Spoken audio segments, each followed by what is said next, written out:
러시아는 단지 우리 땅과 도시만을 공격한 것이 아니다. 러시아는 우리의 가치와 기본적인 인간의 가치를 잔혹하게 공격하고 있다. 우리의 자유의 탱크와 항공기를 투입했다.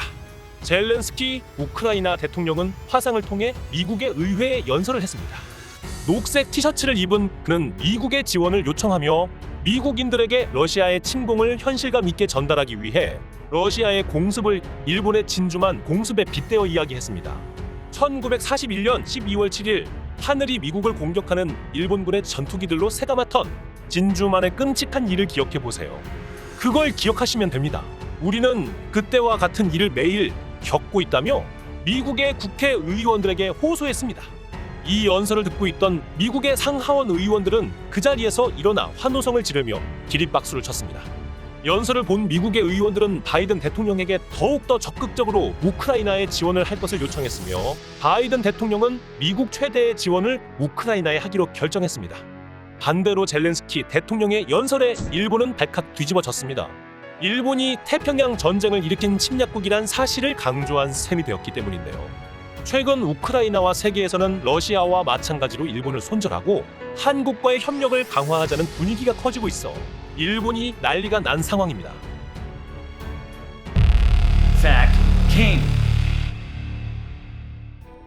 아시아에 있는 미국의 동맹국가는 한국과 일본이 유일합니다. 미국은 한국과 일본을 같은 동맹국이라는 카테고리로 분류를 하지만 두 나라에 대한 입장은 전혀 다릅니다. 미국이 일본을 상대할 때 절대 잊지 않는 말이 있습니다. 진주만을 기억하라.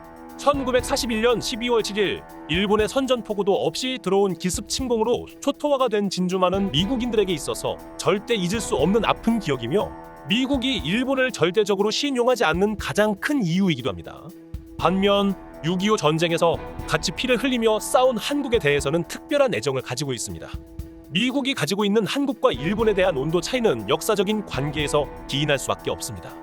2차 세계대전이 끝난 이후 소련의 침공에 대비하기 위해 일본을 동맹국으로 만들었지만 미국의 뒤통수를 쳤던 일본을 미국은 완전히 신용하지 않습니다.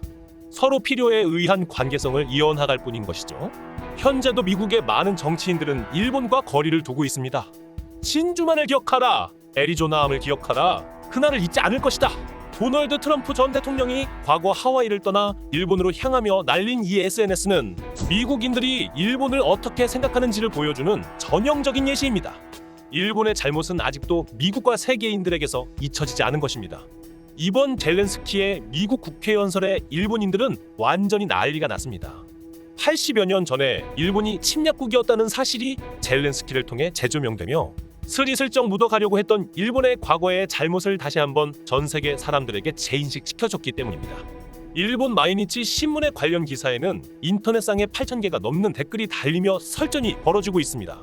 댓글과 SNS상에서는 일본 정부가 나서서 우크라이나에 항의해라, 우크라이나에 대한 지원을 중단하고 러시아 제재를 해제해라 등의 과격한 주장들이 나오고 있습니다.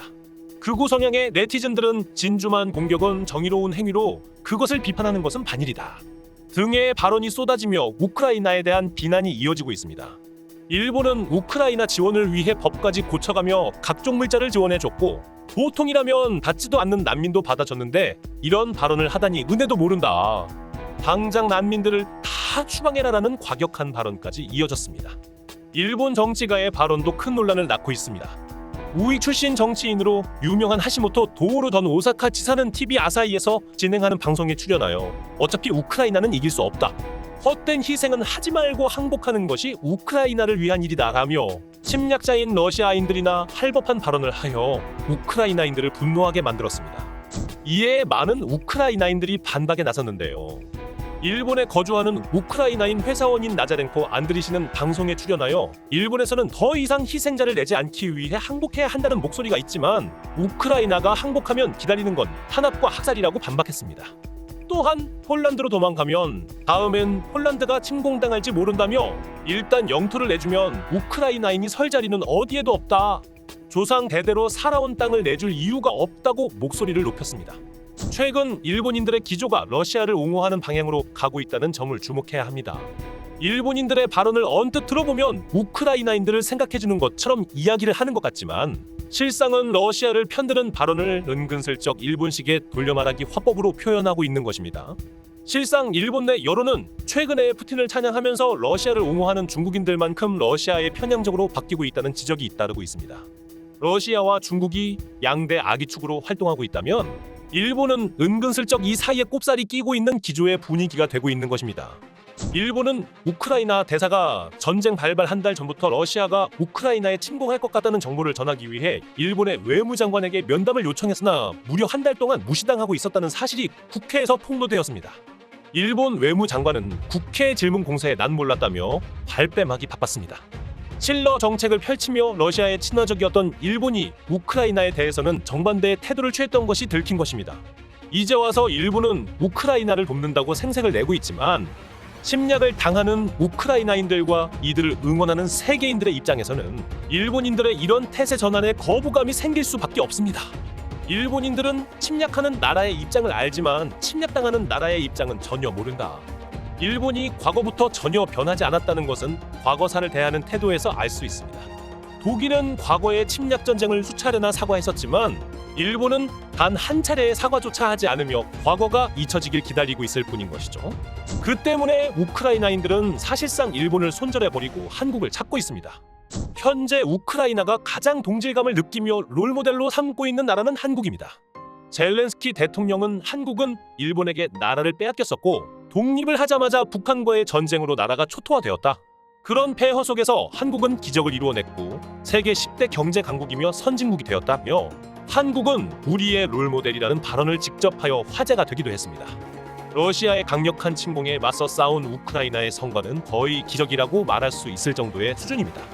우크라이나를 침공하면 3일이면 점령할 것이라던 러시아는 우크라이나인들의 강력한 반격 앞에 속수무책으로 무너지고 있으며 3주 동안 7,000명 이상의 병력을 잃었습니다. 부상자를 포함하면 피해 규모는 최소 2만 명 이상이 될 것으로 추정되고 있으며 투입 병력의 10% 이상을 잃게 되어 전투 능력에 큰 차질이 생겼으며 시간이 지날수록 작전 수행이 불가능할 것이라는 관측이 지배적인 상황입니다. 너무나도 큰 손실의 러시아군의 사기는 바닥을 기고 있으며 전쟁 수행의 의지마저 상실하고 있으며 서방의 경제 제재로 인해 러시아의 경제력은 큰 타격을 받게 되어 시간이 지날수록 불리해지는 것은 러시아라고 하는 분석들이 곳곳에서 나오고 있습니다. 하지만 우크라이나의 피해도 크기 때문에 두 나라는 협상을 통해 출구 전략을 모색하고 있는 상황입니다. 우크라이나가 잘 버티면 잘 버틸수록 협상 때 우크라이나의 발언력이 더 커질 수 있으며 러시아의 터무니없는 조건보다 조금 더 유리한 상황의 협상을 이끌어낼 수 있습니다. 러시아계의 주민이 대부분을 차지하는 돈바스 지역을 포함한 동남부 지역은 러시아에게 뺏길 수밖에 없다는 분석이 지배적이지만 수도인 키이우와 주요 도시들을 지키며 우크라이나 전역을 점령하려던 러시아 군의 계획을 완전히 저지했다는 점에서 러시아를 막아낸 우크라이나는 승자가 된다고 표현해도 무방할 것입니다. 우크라이나는 큰 잠재력을 가지고 있는 나라입니다. 유럽의 빵바구니라는 별명을 가지고 있을 만큼 비옥한 토지로 세계 3위의 식량 수출 국가이며 석탄이나 석유 등의 천연에너지 자원들도 적지 않습니다. 그동안 러시아의 영향권에 있어 크게 발전하지 못하던 우크라이나는 이번 전쟁으로 러시아가 세계 시장에서 사실상 퇴출되면서 많은 자본들이 우크라이나로 들어올 것으로 예상되고 있습니다. 우크라이나는 재건을 위해 많은 나라들과 협력을 할 것이며 한국을 가장 중요한 롤모델이자 파트너로 보고 있습니다. 6.25 전쟁이 끝나고 아무것도 남지 않았던 한국은 수출할 물건이 없어 머리를 잘라 가발을 팔 정도로 가난한 나라였습니다. 그러나 한국은 기적적인 성과를 이뤄내며 지금은 당당한 선진국의 일원이 되었습니다. 젤렌스키 대통령은 과거 한국에 대한 공익 광고를 찍으며 직접 출연하여 아시아의 호랑이가 된 한국을 보며 우리도 열심히 하면 한국처럼 될 수 있다고 전했으며 한국이라는 희망을 보았기에 지금 같은 절망적인 상황에 러시아에 맞서 싸울 수 있는 영웅 젤렌스키가 탄생될 수 있었다고 할 수 있습니다. 젤렌스키가 주목을 받으며 다시 한번 한국이 만들어낸 한강의 기적이 전 세계적으로 주목을 받고 있습니다. 시청해 주셔서 감사합니다. 여러분들의 구독과 좋아요는 매우 큰 힘이 됩니다.